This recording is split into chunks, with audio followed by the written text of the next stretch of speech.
नमस्कार दोस्तों, stock market studies में फिर से एक बार आपको दिल से स्वागत करता हूं। तो आज इस वीडियो के अंदर मैं कुछ इंपॉर्टेंट कंपनी के अपडेट शेयर करने वाला हूं। तो उनमें से फर्स्ट जो कंपनी है जिसका नाम है बजाज फाइनेंस। तो बेसिकली बजाज फाइनेंस के ऊपर सबसे पहले मैं अपडेट आपको शेयर करना चाहूंगा कि मार्केट जिस तरीके से डेली बेसिस वोलेटिलिटी हो रहा है, तो उसके पीछे आप सभी जानते हैं रीजन जो है वो है इसराइल और ईरान। तो इस इसराइल एंड ईरान ये दोनों कंट्रीज में जिस तरीके से जंग छिड़ चुके हैं, इस तरीके से सिचुएशन क्रिएट हुआ है, उसके अकॉर्डिंग ग्लोबली मार्केट में बहुत ज़्यादा वोलेटिलिटी देखने को मिले और उसके अगेंस्ट में बजाज फाइनेंस जो है, वो किस तरीके से परफॉर्मेंस करेगा?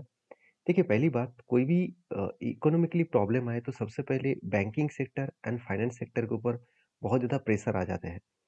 तो क्या बजाज फाइनेंस के ऊपर सही में कुछ प्रेशर आया? उसको जानने के लिए आपको टेक्निकली चार्ट पैटर्न्स के ऊपर जाना पड़ेगा। देखिए, जब कंपनी के ऊपर एक पैटर्न्स बना था और वो पैटर्न कुछ इस तरीके से बने, पहले कब बने, उसके बाद देखिए बहुत बार हैंडल बना, बहुत बार मतलब एटलीस्ट 4 बार हैंडल बने, सॉरी 5 बार हैंडल बने और फाइनली यहाँ पे क्या हुआ, उसका ब्रेकआउट भी हुआ और नेक्स्ट 2-3 दिन के बाद ब्रेकआउट कन्फर्मेशन भी हो गया। तो जब कन्फर्मेशन हुआ तो मैं इंतज़ार कर रहा था कि कब कोई नेक्स्ट कैंडल मुझे जो एंट ब्रेकआउट लेवल देखने को मिला था, उस लेवल को टच करेगा, तब मेरा एंट्री बनेगा। तो फाइनली उस लेवल को टच किया और एंट्री भी बनी। तो अभी मैं इस कंपनी को कहाँ तक टारगेट लेके चलूँगा? जो कप का लेंथ था, उसी लेंथ को मैं मार्किंग करके देखा तो मुझे तो जो टोटल रेंज मिला 8456 रुपीज़ के आसपास। तो अगर यहाँ पे एंट्री बने 7329 के आसपास, यहाँ से अगर यहाँ तक देखूँ, तो जो लेवल निकल कर आ रहा है, अगर उस लेवल को मार्किंग करूँ, टोटल लेवल को मार्किंग करूँ, तो ओवरऑल आप देख सकते हैं, करीबन-करीबन 15% के आसपास यहाँ पे रेंज बन रहा है। अभी जो 15% का रेंज बन रहा है, तो इसका जो टारगेट लेवल 15% होगा, तो ये कितने दिनों में टारगेट दे सकते हैं? देखिए, मार्केट में 2 तरीके से सिनेरियो होते हैं। पहली बात, अगर कोई ट्रेंडिंग कंपनी हो, मतलब अभी उस सेक्टर में ग्रोथ हो रहा है, तो वो ईज़िली टारगेट दे देगा। अगर उस सेक्टर में स्लो डाउन था बहुत दिनों से और उसके बाद कंपनी फिर धीरे-धीरे करके ऊपर जाने का कोशिश कर रहा है, तो वहाँ पे थोड़ा-सा टाइम लग सकते हैं। तो ये 15% का टारगेट अगर अगर मुझे 6 मंथ में मिले, तो भी मेरे लिए ठीक रहेगा। तो कहने का मतलब है कि अगर आप किसी भी कंपनी के ऊपर काम कर रहे हैं, तो ये सारी चीज़ों को आपको ज़रूर ऑब्ज़र्व करके काम करना होगा। तो इस कंपनी का लाइफ टाइम हाई कहाँ पे है? देखिए बेसिकली इस कंपनी का जो लाइफ टाइम हाई है, वो बहुत ऊपर है। बहुत ऊपर ऊपर का मतलब है, कंपनी का जो लाइफ टाइम हाई है एटलीस्ट देखा जाए तो 8146 के आसपास। तो इस लाइफ टाइम हाई को ब्रेक कट करके भी कंपनी को ऊपर जाना पड़ेगा। तो कंपनीज़ के ऊपर मैं पॉज़िटिव 2 कारण की वजह से हूँ, क्योंकि इस कंपनी के अगर मैं रेवेन्यूज़ की डेटा के बारे में बात करूँ तो आप खुद ही देख सकते हैं, कोई भी क्वार्टर्स ऐसे नहीं दिखेगा जहाँ पे कंपनी के रेवेन्यूज़ कम हुए। कोई भी क्वार्टर ऐसे नहीं दिखेगा कि जहाँ पे प्रॉफिट कंपनी का कम हुआ। हाँ, बीच में थोड़ा-सा कम हो गया था, उसको फिर से वो रिकवरी भी किया और हाईएस्टली प्रॉफिट भी जनरेट किया। तो यही होते हैं पावर किसी भी कंपनीज़ के लिए। तो जब कंपनी सही तरीके से, सही ढंग में बेस्ट देखने को मिला, तो वो आज नहीं तो कल एक अच्छा खासा जर्नी आपको करके ही दिखाएगा। तो मेरे कहने का मतलब है कि अगर आपने सही कंपनी को चूज़ किया, तो आप वो आपको बेस्ट तरीके से टारगेट लेवल दे सकते हैं। तो इस कंपनी के ऊपर सबसे इम्पोर्टेंट पॉइंट मैं दिखाना भूल गया, जो मैं आपको ज़रूर दिखाना चाहूँगा। आप देख सकते हैं इंस्टीट्यूशन, जैसे म्यूचुअल फंड, उसके पास 9% होल्डिंग था, आज भी सेम टू सेम होल्डिंग है। मगर एफआईएस ने कुछ होल्डिंग्स को बढ़ा दिया। बीच में इस 15 साढ़े 15% के आसपास होल्डिंग्स हो गया था, वो आज बढ़ के कितना हो चुका है, साढ़े 17% के आसपास।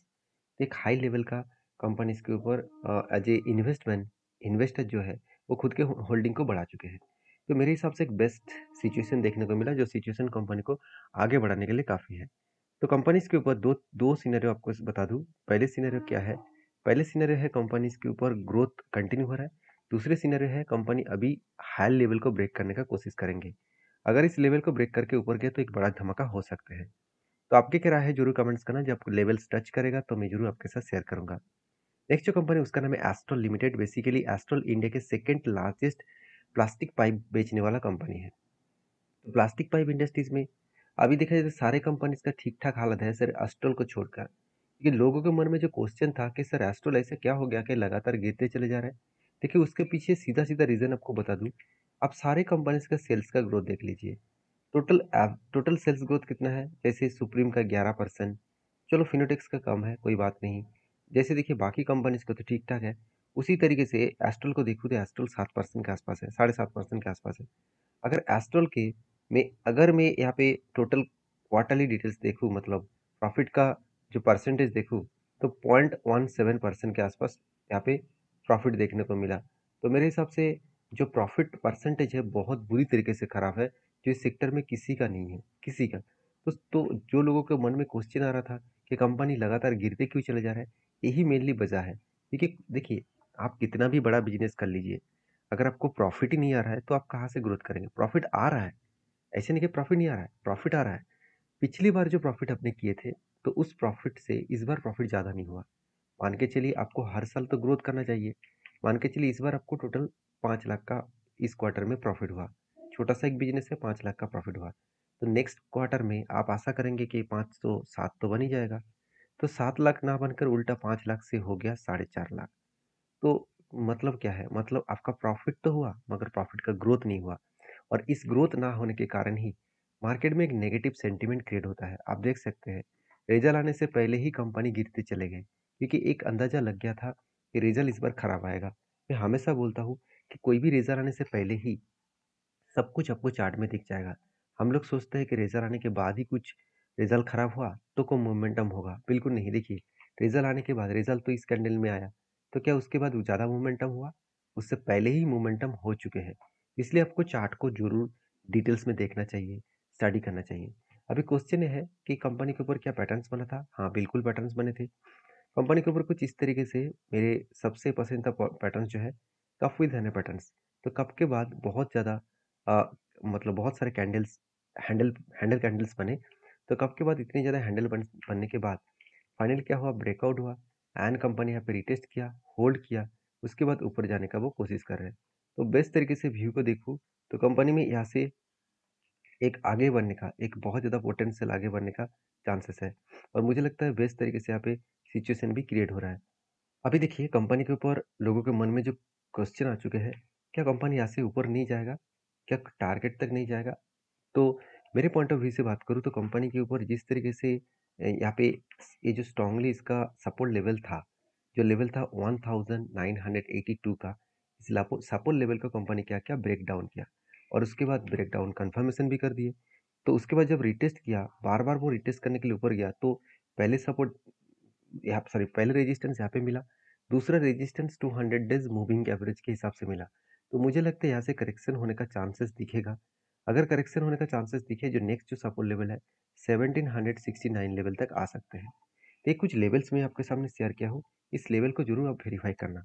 ऐसे नहीं कि ब्लाइंडली आप सेलिंग पोजीशन में जा रहा है तो एग्जिट कर लेंगे, ऐसे बिल्कुल नहीं। हाँ, मेरा पॉइंट क्या है, मेरा जो एंटी पहले ही बन चुके हैं, मेरे एंटी पॉइंट जब यहाँ पे बन चुके हैं, तो उस जगह से मैं जब एंट्री लिया हूँ तो इसको मैं ज़रूर कंटिन्यू करूँगा। चाहे वो इतना भी गिरे, चाहे और भी गिरे। तो एंट्री पॉइंट से अगर 30% तक भी गिरे, तो भी मैं एवरेज करने के लिए तैयार हूँ। क्योंकि इस कंपनी में मुझे बहुत ज़्यादा पोटेंशियल देखने को मिलता है। 1-2 क्वार्टर में कंपनी का लॉस मतलब प्रॉफिट डाउन हुआ, इसका मतलब ये नहीं कि कंपनी खराब हो गया। तो ये बात मुझे कभी भी नेगेटिव नहीं लगता। क्योंकि अगर विराट कोहली को देखूँ, तो वो हर मैच में मान के चलिए कोई मतलब 2-3 मैच में 100 किया और उसके बाद बाकी सारे मैचों में 0 कर रहा है, 2-3 रन कर रहा है। तो क्या विराट कोहली खराब हो गया? बिल्कुल नहीं। तो कहने का मतलब है कि इस चीज़ों को आपको समझना होगा। नेक्स्ट जो कंपनी उसका नाम है Suzlon energy limited. Basically Suzlon के ऊपर तो 4 चाँद लग चुके हैं। जो कंपनी एक टाइम ₹1 में चल रहा था, आज कंपनी 86 तक जर्नी किया और वो भी लास्ट 5 ईयर्स में। तो लास्ट 4 साढ़े 4 साल सॉरी 5 सालों में कंपनी 86 तक जर्नी किया। तो सोचिए कंपनी 86 टाइम रिटर्न दिया।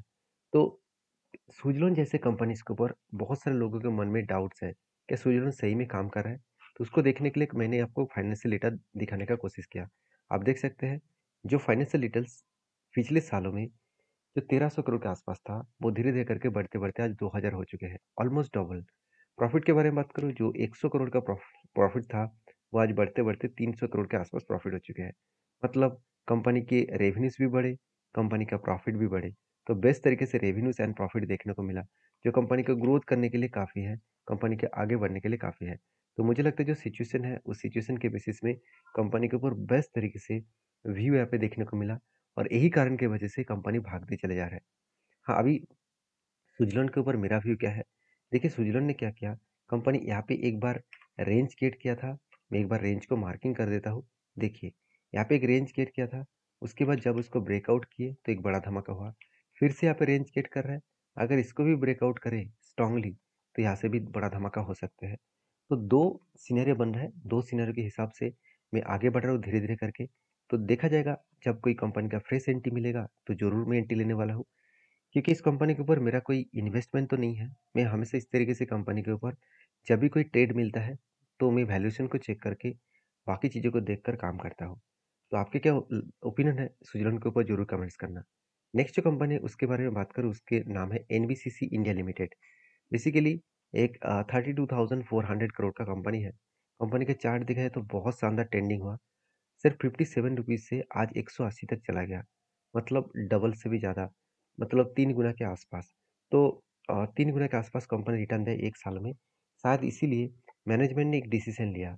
देखिए कंपनी का बोनस जो अक्टूबर मंथ में 7 तारीख को मिलने वाला है। हर 1:2 रेशियो का मतलब हर 2 के बदले कंपनी 1 शेयर देने जा रहा है। तो ये था कुछ अपडेट्स। वीडियो अच्छा लगे तो प्लीज़ लाइक करना और सारे वीडियोज़ को एक बार वेरीफ़ाई करके आपके एडवाइज़र के साथ बातचीत करके ही काम करना। मेरे तरफ से कोई भी बाय एंड सेल का रिकमेंडेशन नहीं है। मिलते हैं नेक्स्ट वीडियो में, तब तक के लिए धन्यवाद।